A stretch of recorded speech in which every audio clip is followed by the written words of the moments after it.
Did you know that after the fourth grade, you start to grow your vocabulary almost exclusively from reading? And that's really bad news for those of you who don't like to read.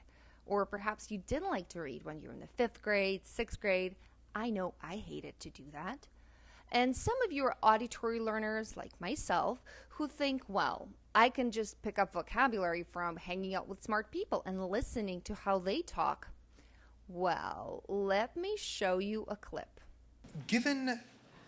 There is a suggestion that given increases in productivity over the past few decades, that the total number of jobs that the American economy can even have may be structurally less than the number of people who are in need of jobs, and even more so for jobs that can actually pay enough for someone to live on.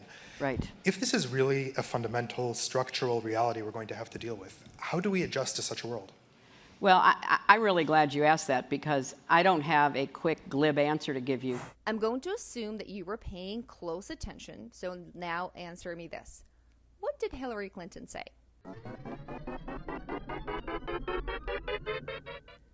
Did she answer, I don't have a quick answer to give you?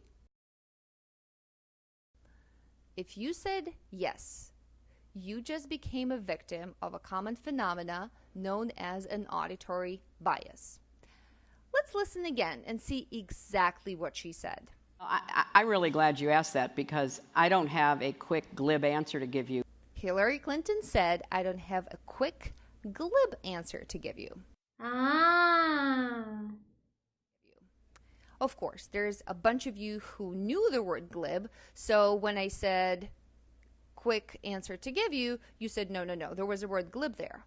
But for now, I'm just going to speak to those of you who experienced an auditory bias, and for those of you who knew the word glib or maybe heard it before but didn't know the meaning of it, I still encourage you to listen because auditory bias happens to everyone. So what is auditory bias and how does that happen? Let's go back to our switchboard operator. And because we're going to be using her so often, let's just give her a name. Let's call our switchboard operator, our cognitive processor, Jackie. So when Jackie is listening to a presentation, Jackie is hard at work. She has a lot of jobs, and her main objective is to keep up with the pace of the presenter. Her main job is to understand what is going on.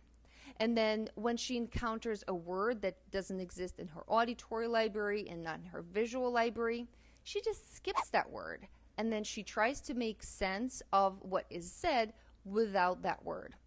So what you actually end up hearing is, I don't have a quick, some kind of answer to give you.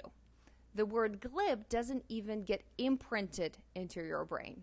And that is depriving you from learning new words.